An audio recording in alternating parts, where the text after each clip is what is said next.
Pessoal, quero a presença de todos que estão aqui presentes. Estou vendo gente do Brasil todo, assim, está bem espalhado, tá?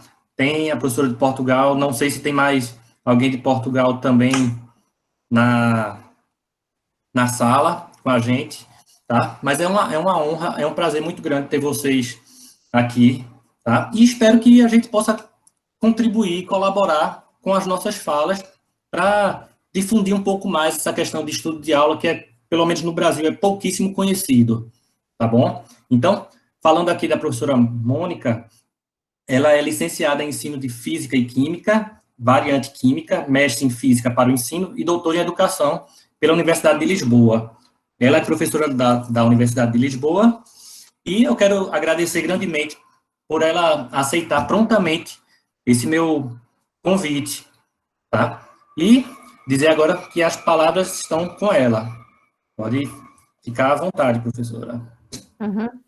Micaías, em primeiro lugar, eu que estou muito grata por poder partilhar este momento convosco. E é um grande gosto poder revê-lo e rever outras caras conhecidas. Eu tive a felicidade de, felizmente, no ano passado, a situação estar completamente diferente este ano e de poder ter feito parte da banca do professor Micaías, que desenvolveu um estudo sobre um modelo de formação de professores que é muito usado no ensino da matemática e que muito recentemente tem sido usado também para o ensino da física e o ensino de química. E eu hoje vou partilhar convosco algumas ideias e alguns estudos acerca desse modelo, que é o Lesson Study, e vou partilhar aqui uma apresentação.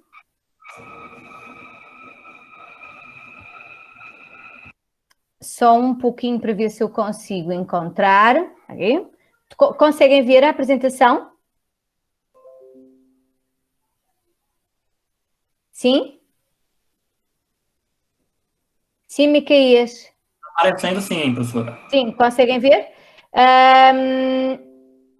Então, eu vou partilhar aqui convosco uma apresentação acerca do estudo de aula na formação de professores de ciências, só para vos dizer que eu trabalho muito na área da formação de professores de física. Nós no Instituto de Educação da Universidade de Lisboa temos à nossa responsabilidade a formação de professores de física e de química e são as minhas duas áreas de atuação, mas trabalho muito com questões mais ligadas com o ensino da física. Eu vou começar, eu dividi isto em duas partes para não ser muito longa nem muito extensa e deixar aqui um período para discussão. E começo por vos apresentar o que é isto dos estudos de aula, porque é que são importantes os estudos de aula e o que é que tem vindo a ser a investigação acerca desta temática. Depois vou falar-vos um pouco acerca da nossa investigação interna e a nossa interligação com outras associações nesta área dos estudos de aula. Só para começar, se não me estiverem a ouvir, Micaías, eu agradeço que me interrompa, está bem? Ok, professora, está tudo tranquilo, viu? Ok, obrigada. Então, os estudos de aula, eles têm isto é um modelo de formação de professores que visa melhorar duas coisas, o conhecimento de conteúdo, ou seja, o conhecimento acerca dos conceitos da disciplina, por exemplo, conteúdos de física, conteúdos de química, conteúdos de biologia, portanto, conteúdos da área da matemática, e isso é um dos aspectos que este modelo de formação visa. E o outro aspecto é o conhecimento didático, o PCK, o Pedagogical Content Knowledge, muito associado ao ensino de tópicos, por exemplo, ao ensino de energia cinética, ou energia do som, e este é um modelo de formação que visa isso do ponto de vista de formação, quer contínua, quer a formação inicial de professores.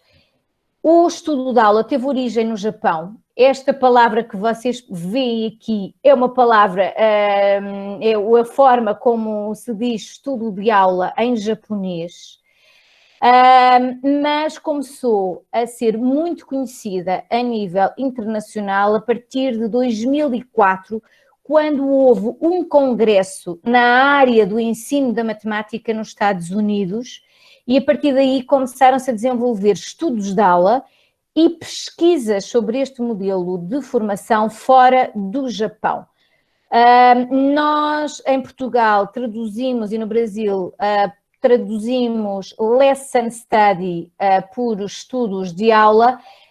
Sei que há quem também traduza estudos de lição, e, portanto, existe um conjunto de terminologia que vocês poderão encontrar acerca do Lesson Study. As imagens que vocês veem aqui são imagens que mais à frente irei mostrar outra, mas são imagens da observação de aula, porque são as duas no Japão, estas duas imagens que nós vemos, e estes são os professores que estiveram envolvidos neste modelo de formação a observar os alunos. O que é isto mais concretamente do estudo de aula e como é que nós podemos desenvolver? O estudo de aula tem 4 fases. E a essas 4 fases nós chamamos de ciclo de estudo de aula.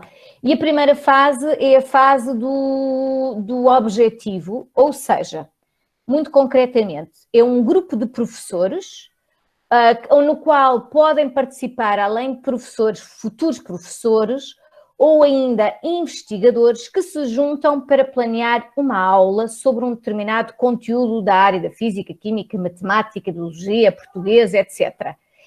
Em seguida, eles planeiam durante muito tempo, várias sessões, essa aula, tendo em conta o objetivo, que é um objetivo que eu irei concretizar, mas é um objetivo de investigação.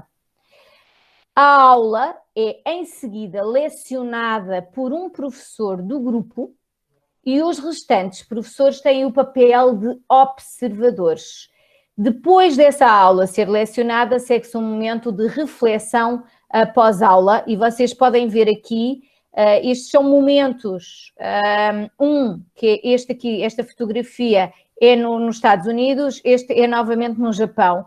E como podem ver, isto é uma aula de investigação, ou seja, é uma observação de aula, em que o grupo que planeou essa aula agora observa o trabalho dos alunos do ensino médio ou fundamental, mas também já há estudos de aula desenvolvidos na universidade.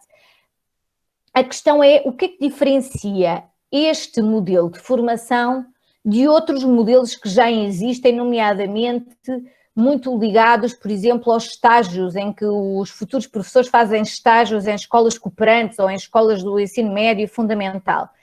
É porque a observação não é centrada naquilo que o professor faz, mas sim centrada naquilo que os alunos estão a fazer. E esse é um dos aspectos centrais neste modelo de formação. Outro aspecto central é que esta fase de planeamento é uma fase muito minuciosa, que demora bastante tempo e que leva uma exploração muito intensa de um determinado tópico, de um determinado conceito. Os estudos de aula, como já referi, tiveram início no Japão, foram difundidos após um congresso nos Estados Unidos, mas neste momento há estudos em todos os cantos do mundo acerca deste modelo de estudo de aula, e estão aqui identificados alguns desses estudos que têm vindo a ser realizados. Eu trouxe-vos aqui só uma breve contextualização de alguns estudos em diferentes contextos e diferentes propósitos, desde a Indonésia, Israel e Estados Unidos. Na Indonésia, assim como no Japão, os estudos de aula são apoiados pelo governo. E isto faz toda a diferença, porque quando temos um governo ou temos uma tutela a dizer que o estudo de aula é obrigatório ou faz parte da prática do professor, é muito mais fácil introduzir este modelo de formação nas escolas ou na formação inicial do que sendo uma iniciativa das universidades ou de um grupo de professores.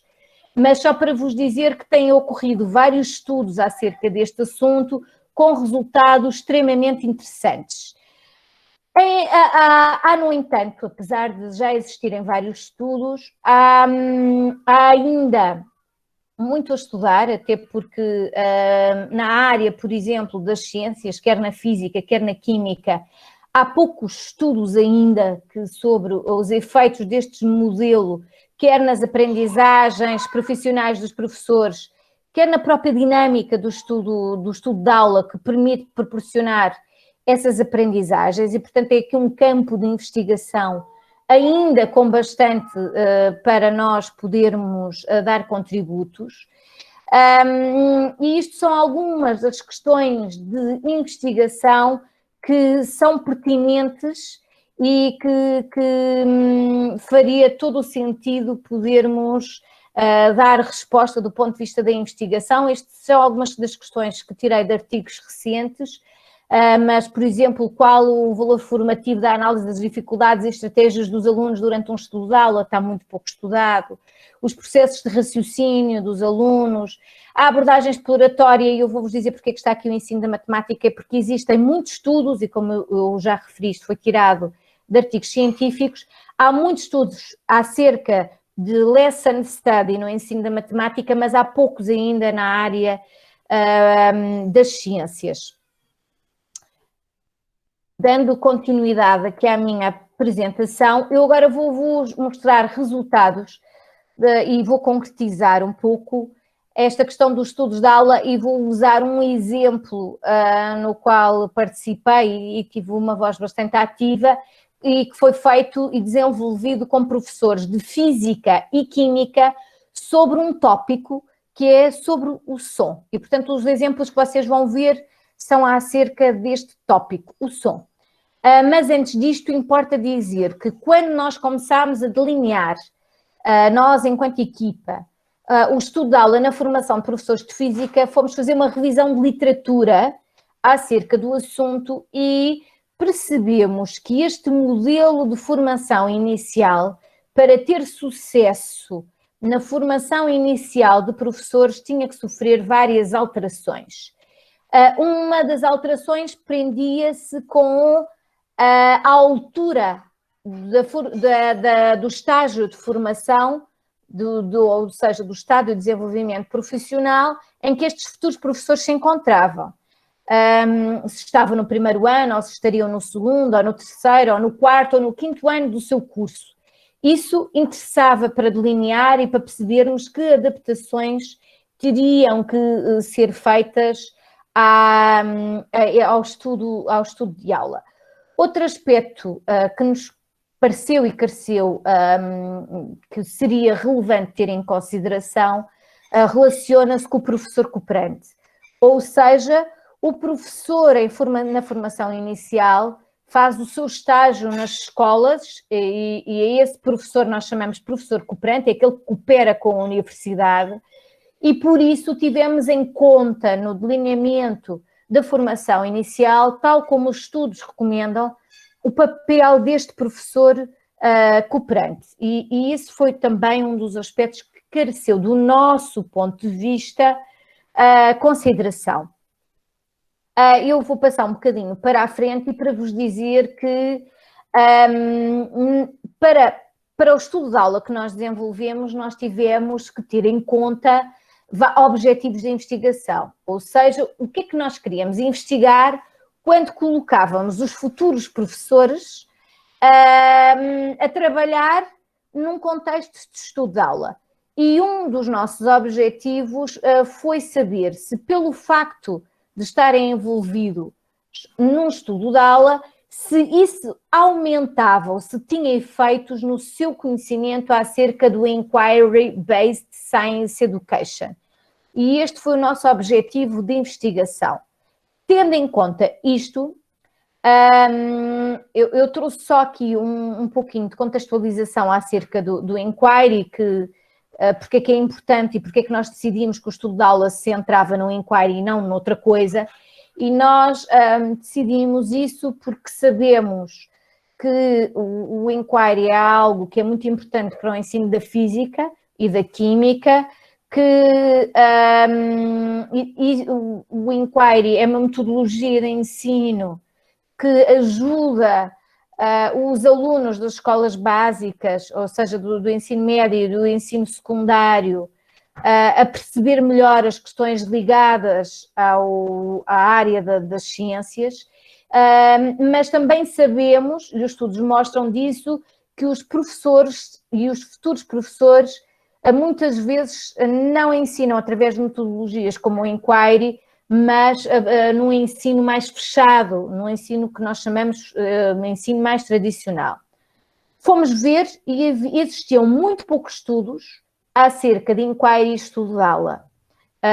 Só encontramos na literatura 3 e desses 3 percebemos que ainda havia espaço e muito espaço para cruzarmos os estudos de aula, uma investigação em que procurássemos ter os estudos de aula com o Inquiry-Based Science Education, ou seja, o ensino por investigação. Tendo em consideração isso, montámos então o nosso estudo de aula e os participantes foram 3 professores de Física e Química que estavam a frequentar uma disciplina do mestrado em ensino da Física e Química. Este mestrado em ensino de Física e da Química em Portugal é aquele que habilita os professores para poderem lecionar nas escolas do ensino médio e secundário. E além disso, além destes 3 futuros professores, participaram ainda a professora da unidade curricular, a professora cooperante, ou seja, a professora da escola do ensino fundamental e secundário, participou um perito em estudos de aula, participou um professor de Física do ensino superior e participou ainda uma investigadora. Portanto, todos juntos construímos um estudo de aula e realizamos um estudo de aula. E como é que nós fizemos? Houve uma opção que foi as aulas, como os alunos estavam no seu primeiro ano de mestrado, quem lecionou a aula planeada não foram os futuros professores, mas sim a professora cooperante. E então como é que nós fizemos? Passámos 8 sessões, cada sessão constituída por 3 horas, 8 sessões a planear uma aula, e essa aula, durante essa aula desenvolvemos, durante estas 8 sessões, desenvolvemos uma tarefa de inquiry sobre um tópico, e o tópico que escolhemos foi o tópico o som. Em seguida, a professora cooperante lecionou a aula e todos os restantes, ou seja, os futuros professores, o perito, a professora da unidade curricular e uma investigadora presente nas sessões, observámos o trabalho dos alunos no decorrer da primeira aula de investigação. Em seguida, todos em conjunto refletimos e aperfeiçoámos a aula planeada com base nos resultados dos alunos do ensino fundamental e secundário, e a aula voltou a ser lecionada pela professora cooperante a um outro grupo de alunos e voltámos novamente a fazer um balanço da experiência. Só para vos dizer que as aulas foram observadas pelos futuros professores e pelo resto das pessoas que fizeram parte deste grupo do estudo da aula, e durante as aulas houve registro de notas de campo e, além disso, houve o registro, todas as aulas foram videogravadas para podermos usar no balanço do estudo de aula e podermos usar nesta reflexão pós-aula. Em termos de recolha de dados, enquanto investigadores que queríamos conhecer se pelo facto dos futuros professores estarem envolvidos num estudo de aula os ajudava a melhorar o seu conhecimento acerca do que é um inquiry, recorremos a 3 instrumentos, desde o diário de observação, através de um diário do registro do vídeo das sessões, reflexões escritas individuais e em grupo, e entrevistas. Este foi o modo como nós fizemos a recolha de dados. Eu não trouxe aqui para para poder haver lugar também a discussão, etc. Não trouxe aqui muitos resultados, selecionei alguns e trouxe esta categoria de análise, a natureza das tarefas inquiry, e nessa categoria de análise trouxe aqui 2 aspectos para ver convosco. Por um lado, o grau de abertura, por outro lado, o grau de desafio. O que é que se notou? Notou-se que, e isto é a perspectiva dos futuros professores, notou-se que, pelo facto de estarem envolvidos num estudo de aula, que teve aquelas características, os futuros professores, desculpem, não os professores, os futuros professores, consideraram que conseguiram desenvolver o seu conhecimento acerca da natureza de tarefas mais abertas e explicaram porquê e dentro das reflexões escritas que os futuros professores desenvolveram, percebemos que eles conseguiram perceber que, através do inquiry, há diferentes caminhos para se chegar a uma solução e, além disso, isso nota-se bastante nas respostas deles, que não se deve impor aos alunos um caminho de resolução. Portanto, há aqui esta questão do que é isto de uma tarefa e o seu grau de natureza. Por outro lado, o grau de desafio. Foi outro dos aspectos essenciais das aprendizagens dos futuros professores. E, de acordo com os futuros professores, eles conseguiram aprender o que era uma tarefa com um grau de desafio maior e, para isso, deram como exemplo aspectos mais ligados com aquilo que eles aprenderam, fazendo a ponte entre aquilo que nos diz a teoria e a prática profissional, e, portanto, fizeram essa ponte através de um modelo, que é o modelo dos 5 E's do Bybee, e este modelo assenta muito numa... Sim? Sim?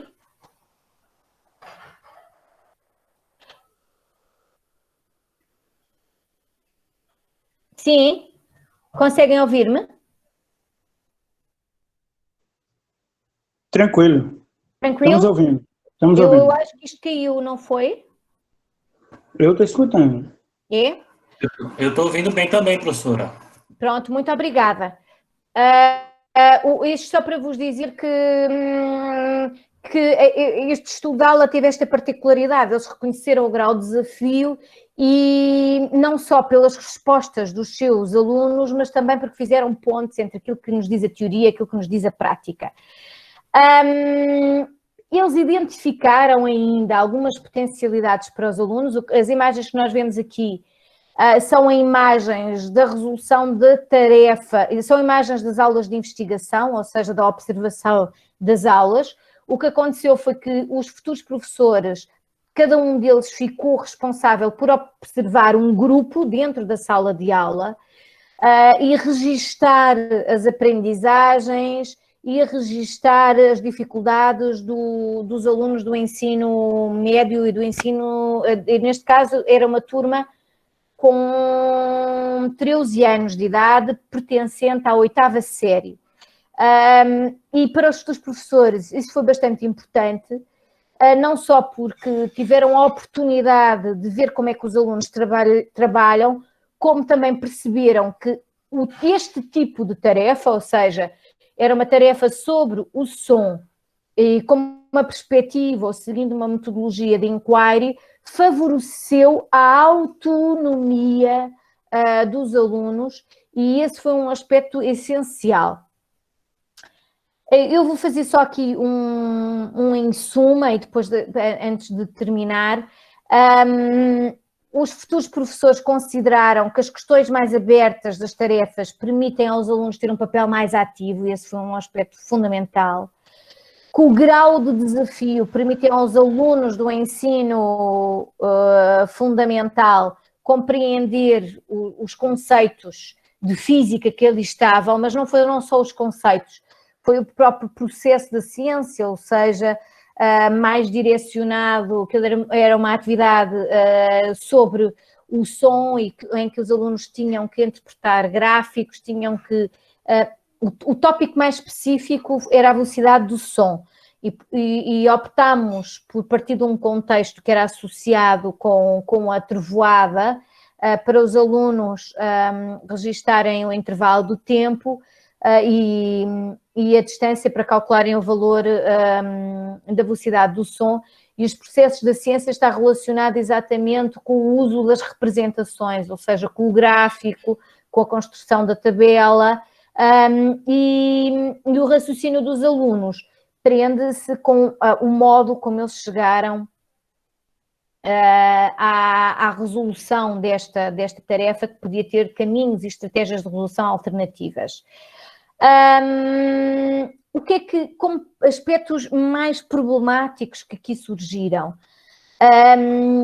Por um lado, foi a duração da aula de investigação, que foi apenas de 45 minutos, e tendo em consideração que procurámos que os alunos do ensino fundamental desenvolvessem uma atividade de inquiry, acabou por ser um pouquinho limitador para o professor que estava a lecionar a aula.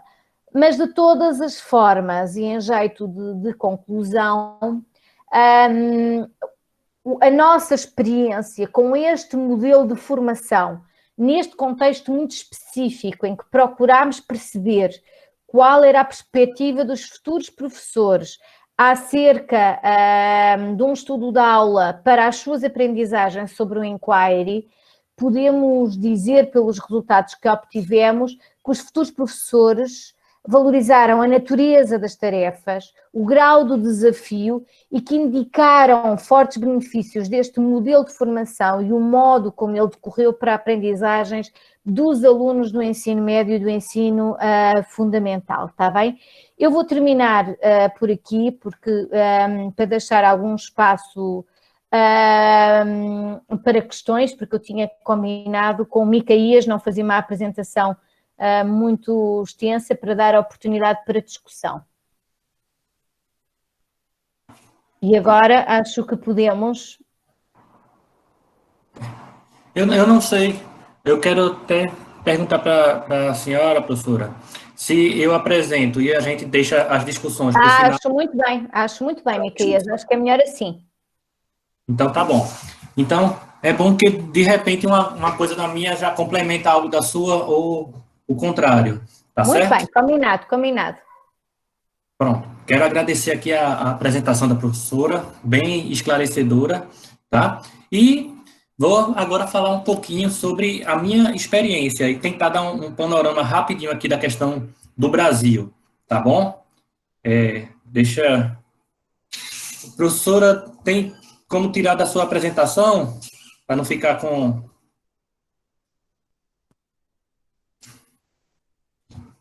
Pronto, tá ótimo. Então, agora eu vou fazer a apresentação aqui do meu, tá? Primeiro, deixa eu me apresentar, né? Pessoal que não me conhece. Sou o professor Micaías, sou licenciado em Física, tá? E mestre em Educação pela Federal de Pernambuco e doutor em Educação pela USP, tá certo? Meu trabalho, minha tese, foi sobre estudo de aula. E a gente teve que fazer uma série de adaptações para poder adequar para a realidade brasileira, tá bom? Eu vou falar um pouquinho disso e tentar fazer uma comparação com o modelo, digamos, mais clássico dele. O que é que a gente fez? Tentar fazer essa contraposição, tá bom? Então, vamos ver aqui.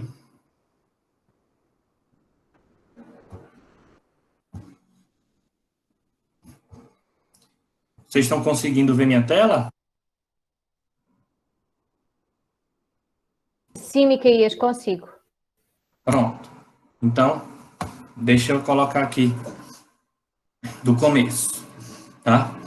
Estudo de aula no Brasil, alguns resultados e muitos desafios. Só para fechar um pouquinho mais essa questão da origem do estudo de aula, no Japão, a gente sabe que teve uma época que ele foi fechado para os outros países. Era um país isolado, tá? Ficou cerca de 200 anos assim. E a instrução nele ocorria de forma individualizada. Essa figura aqui está mostrando um pouco, tá? Ocorria nos templos budistas e eram acessíveis a toda a população. Mas aí chegou esse cidadão aqui, tá? Que é o Commodore Perry, um americano, com os seus black ships. Eu botei a figura lá que os japoneses desenharam e o navio como era, tá? Ele chegou no Japão e forçou o Japão a abrir as suas fronteiras, tá? Não ter barreira para o comércio exterior. O navio aqui, o desenho mostra bem como é que ele fez essa pressão, tá bom?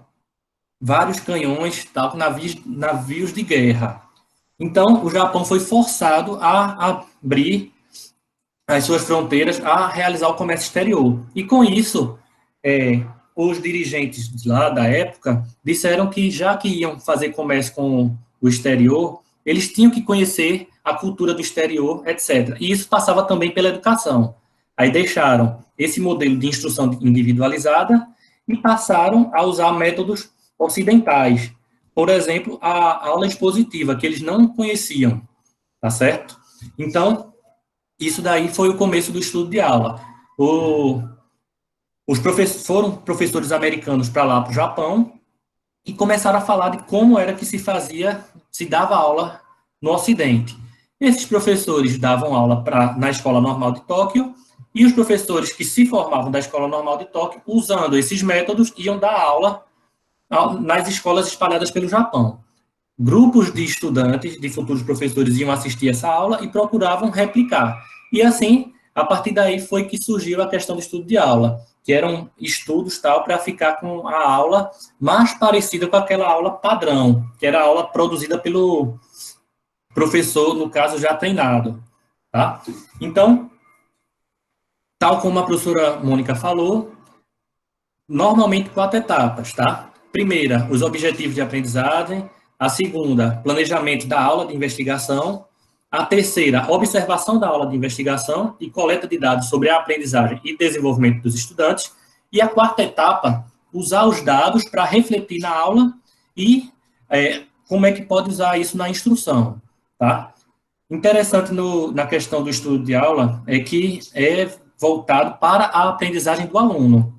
É uma diferença grande, por exemplo, de muitas coisas que acontecem no Brasil, que alguns professores, muitos professores trabalham com a questão de conteúdo. Eu tenho que trabalhar esse conteúdo, muitas vezes sem a preocupação efetiva com a aprendizagem do aluno. Eu dei aula, se o aluno aprendeu, aprendeu. Se não aprendeu, então está com algum problema. Não é bem por aí, tá?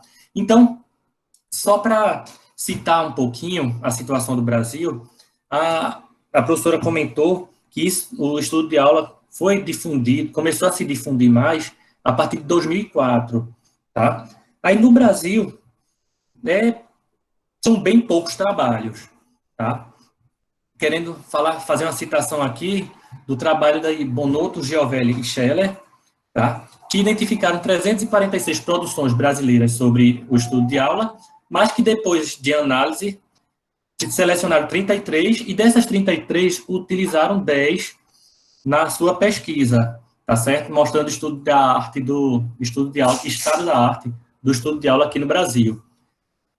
Tal como a professora Mônica falou, dos 10 trabalhos aqui, 9 são da área de matemática. Isso é muito comum, o estudo de aula é prioritariamente dessa área, tá? E um de inglês, tá certo? Isso aqui entre 2010 e 2018. Meu trabalho aqui foi de 2019, tá? Não entrou nessa conta aqui, não. E desses trabalhos aqui, 4 sobre planejamento e implementação de aulas na educação básica, 3 versando sobre a contribuição na formação inicial em matemática dos trabalhos, e 1 em inglês. Inclusive, esse de inglês foi a tese, tá? Dois trabalhos que abordavam a formação continuada do professor, e 1 que era a proposição de instrumentos para avaliar aulas do estudo de aula, produzidas pelo estudo de aula, tá? Então, vemos que é uma metodologia, assim, que tem várias possibilidades, tá bom? E eu vou comentar um pouquinho sobre o que é que eu fiz no meu trabalho, tá?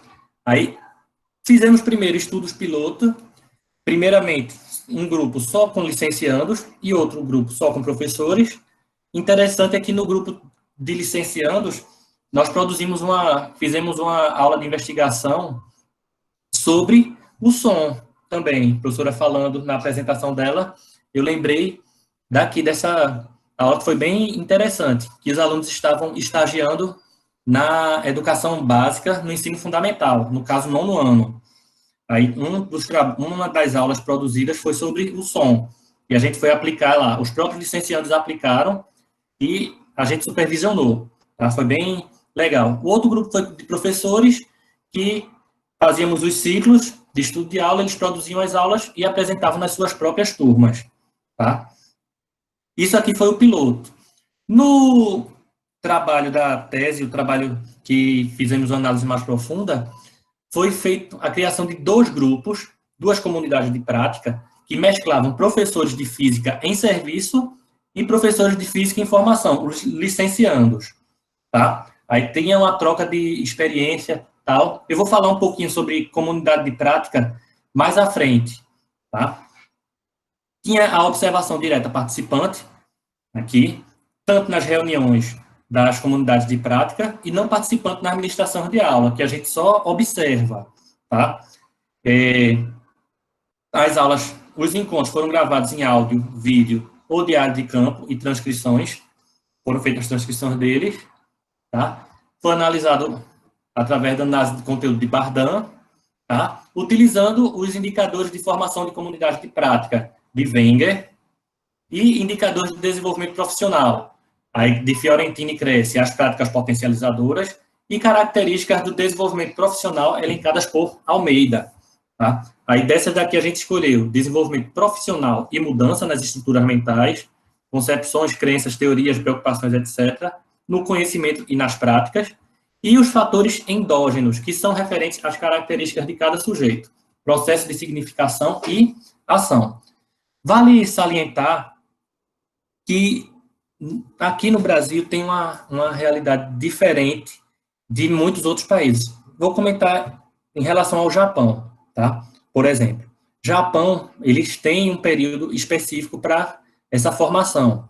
Portugal também tem uma carga horária específica, tem essa necessidade de se fazer uma formação, tá? O professor tem que estar numa formação em serviço. No Brasil, a carga horária do professor na sala de aula, no papel, é de cerca de 70% da carga horária dele é na sala de aula. Então, os outros 30%, teoricamente, é para preparar a aula, é para lançar as notas, usar a caderneta, etc., estudo. E, como aqui no Brasil o professor é muito mal remunerado, normalmente tem mais de um emprego. Então, esse tempo que ele não está na sala de aula, ele está correndo para outra escola. Então, fica bem complicada a questão dos encontros para formação, tá? Aí, isso aqui fez com que os nossos ciclos, ao invés de ser 4, nossos ciclos eram de 3 encontros. O primeiro era para definição dos objetivos, tal, e estudo do conteúdo que ia selecionado. O professor que se disponibilizava a abrir sua turma, ele dizia qual era o conteúdo que ele estava trabalhando, a gente trabalhava em cima disso, tá, desse conteúdo, preparávamos coletivamente a aula, e essa aula ia ser lecionada. Aí teve outra dificuldade também, que as escolas não permitiam que a gente entrasse nas salas para gravar. Então, permitiam a entrada de 1 ou 2 pessoas. A gente viu nas fotos que a professora mostrou uma equipe imensa observando os alunos. A gente fez essas observações só com 1 ou 2 pessoas, fora o professor, tá? Professor da própria turma. Aí isso também foi uma adaptação, até porque as salas daqui são muito cheias. Tem sala de aula aqui com 70 alunos. Aí fica bem complicado estar levando gente para estar ocupando os espaços que já não existem, tá bom? Então, foram três encontros para cada ciclo. por causa dessas dificuldades também. E no último encontro, que era o encontro que a gente ia discutir o que aconteceu nas aulas, esse encontro já coincidia com o primeiro encontro do ciclo seguinte, já para aproveitar esses encontros que não poderiam ser tão frequentes. No caso, a professora citou o grupo que ela trabalhou na universidade, que eram 2 encontros por semana. Nós tínhamos um encontro a cada 2 semanas, tá? Quando ocorria, quando não tinha muitos problemas, essa semana não vai dar por causa disso. Às vezes os encontros eram mais espaçados, tá? Aí isso ficava complicado. Então, vamos falar, já falei algumas das adaptações para o estudo de aula clássico, vou falar algumas outras, tá? A modificação da questão norteadora não ficou mais uma questão, por exemplo, como trabalhar melhor o conceito de timbre com os alunos. Não fica uma questão mais específica assim, mas fica uma questão mais geral, porque os professores também não poderiam se fixar para parar e ficar estudando um conteúdo só. Aí por quê? Porque todas as redes que os professores trabalhavam, rede pública, municipal, estadual, a rede privada, todas as escolas que eles trabalhavam tinham simulados, os simulados produzidos pela própria rede. Então, o professor tinha que estar trabalhando exatamente aquele conteúdo para que não tivesse os alunos não fossem prejudicados, tá? Então, sempre trabalhávamos dentro do cronograma do próprio professor e usávamos essa questão aqui. Como fazer para contextualizar o ensino de física e despertar o interesse dos alunos pela matéria? Aí trabalhamos isso aqui com movimento, trabalhamos essa questão aqui com a parte de eletricidade, trabalhamos essa questão também com a parte de calorimetria, aí sempre voltado a fazer sentido para o aluno e fazer o aluno reconhecer a física em situações do seu cotidiano, tá certo? A adequação dos encontros formativos também já foi comentado, tá? Observação e registro das aulas de observação também, a gente não pôde gravar as aulas quando as aulas de investigação eram aplicadas, então só no caderninho e observando, assim, alguns detalhes com certeza deixaram de ser observados, mas já foram dados interessantes que nós conseguimos, tá? E o trabalho numa perspectiva de comunidade de prática. E o que é comunidade de prática? Comunidade de prática é um grupo de pessoas que se reúnem com um objetivo. No caso, o grupo que nós nos reuníamos eram pessoas que tinham o objetivo de aprender queria trabalhar essa questão, como contextualizar o ensino de física e despertar o interesse do aluno pela matéria, tá? Então, dentro da definição de comunidade de prática, tem 3 níveis. Aí o coordenador, que no caso era eu, pesquisador, tinha o nível central, que levava as discussões, tal, controlava o grupo, etc. Os professores, tá, os que já estavam em serviço, eles assumiram o papel de participantes ativos desde o começo, que eram aquelas pessoas que interagiam mais. Os licenciandos ficaram no papel de participantes periféricos, aquele que fica pela beirada, está se adequando, está vendo a discussão onde é que está, tem uma participação minimizada, tal. Mas é interessante falar da comunidade de prática que nós trabalhamos na perspectiva disso, na nossa pesquisa, porque aqui não tinha o professor, eu não delimitava tudo, não, vamos trabalhar esse assunto. Sempre era algo conversado. Qual conteúdo você está trabalhando isso? Tal. Como é que você trabalha na sua turma? Os professores iam descrevendo isso e tinham uma movimentação no intuito de saírem desse papel de participante ativo para ir na direção do coordenador, papel central. E os participantes periféricos também, em um dos grupos, a gente viu que teve essa movimentação também, tá? Uma interação grande, troca de experiência em relação ao estágio, etc. E teve essa movimentação, que é algo interessante também para fazer no estudo de aula. E isso gera também o desenvolvimento profissional dele, né? Leva à reflexão da própria prática, tá certo? Então, aqui, falando acerca da comunidade de prática, a formação de comunidade de prática, os níveis central, pesquisador, foi falado, participantes ativos, professores e periféricos, licenciados. Dos indicadores de formação de comunidade de prática, após a análise dos encontros da gente, nós percebemos a presença de 11 dos 14 indicadores que o Wenger lista. Então, quer dizer que houve realmente formação de comunidade de prática nas atividades de estudo de aula que realizamos. E também houve a verificação que as atividades coletivas tornam um ambiente propício para o desenvolvimento profissional. Tá? O professor, Brasil é bem comum isso, o professor está trabalhando só, não sabe o que é que o colega trabalha, não existe essa questão de planejamento coletivo.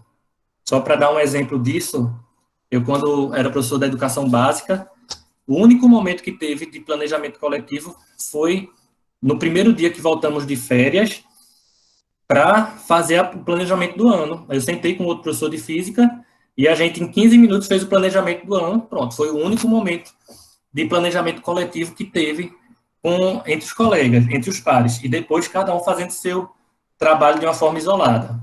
Tá? Sobre desenvolvimento profissional, percebemos que, com as atividades ocorridas, houve um aumento na profundidade das discussões no decorrer dos encontros. Tá? Até um professor comentou que tinha muito respeito. Os professores não questionavam muito o que o outro fazia, mas isso a gente percebia mais no começo. Tudo estava certo, tudo estava bom, e depois começou os professores serem mais sinceros, assim. Tá? Não, por que você não tenta dessa forma? Na minha sala eu faço assim, tal, e houve uma troca de informações bem interessantes. Tá?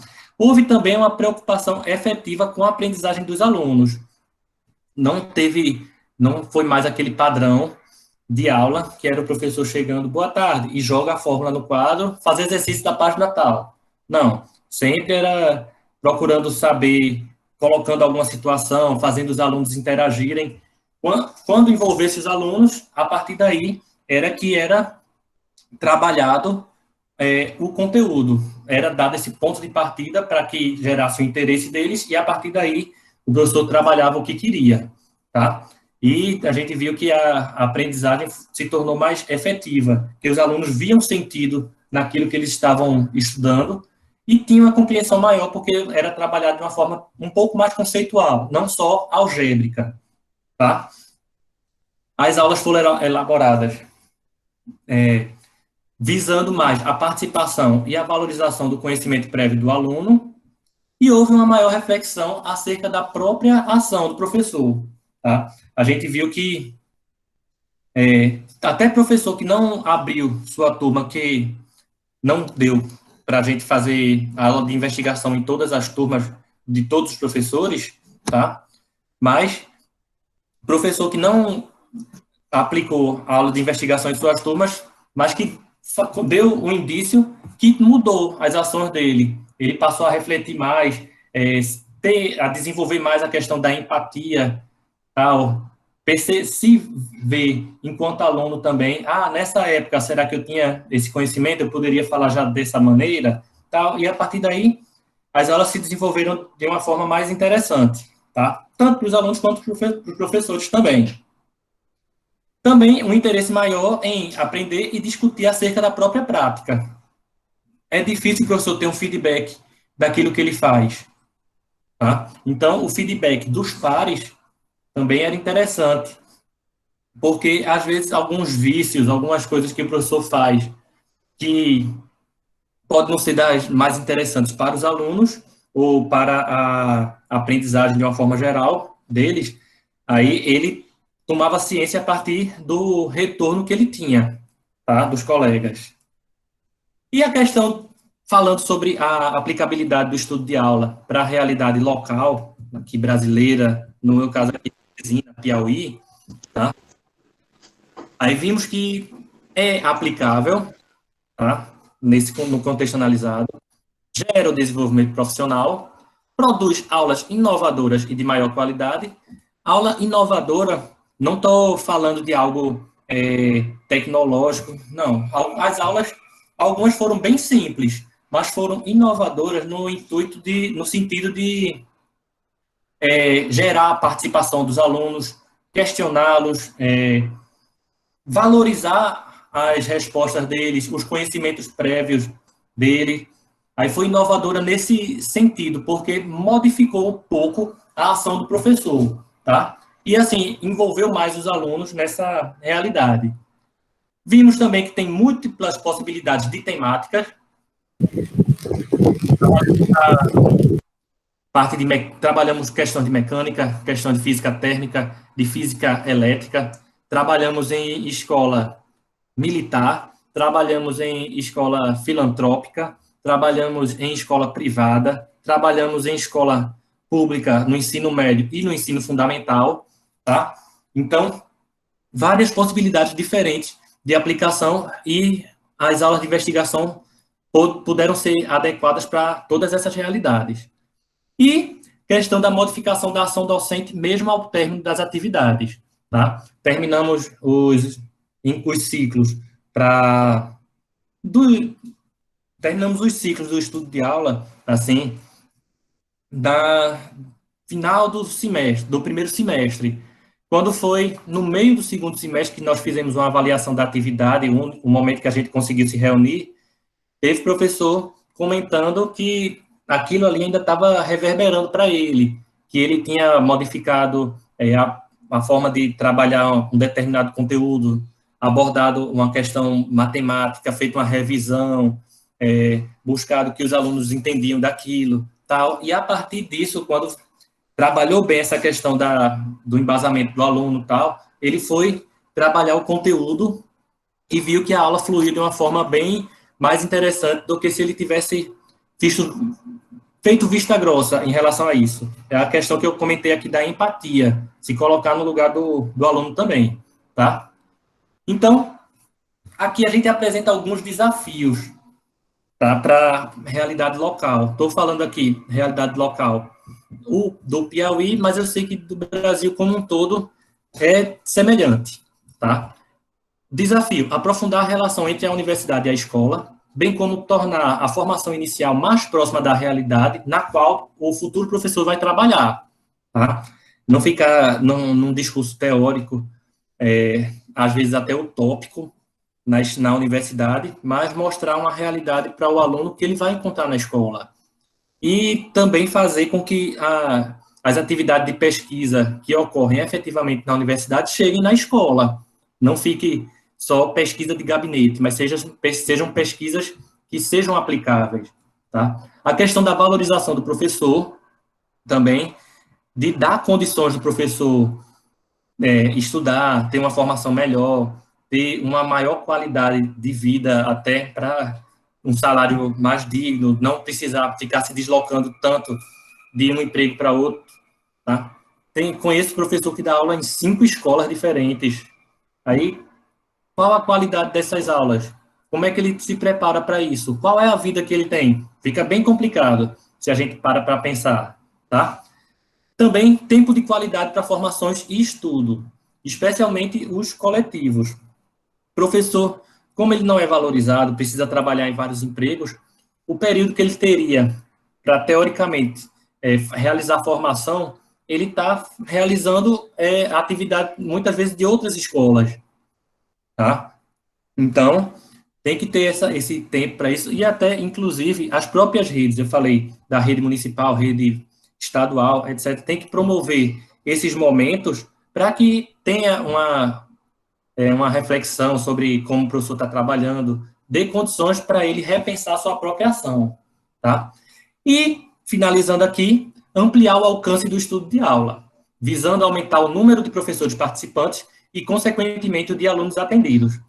A gente fez 2 grupos, eram 9 licenciandos e 9 professores, juntando os 2 grupos. Aí é um grupo ainda muito pequeno. Então, seria interessante que isso pudesse ser feito de uma forma maior, para que depois tivessem outros professores que fossem multiplicadores. Tá? Mas isso aí, enquanto não for estratégia de governo, não for como no Japão, né, que é o governo que patrocina isso e tal, vai ser difícil ter essa ampliação grande, até porque o professor, para participar dos encontros, no caso, estou falando aqui da minha pesquisa, os professores abdicavam do tempo livre que eles tinham, por exemplo, para ficar com a família, para realizar essa formação. Então, eu acho que não é bem por aí. Mostra o interesse deles, mas tinha que ter um momento institucionalizado para isso, tá bom? Então, aqui algumas referências que a gente usou e aqui o meu e-mail. Quero agradecer a vocês pela atenção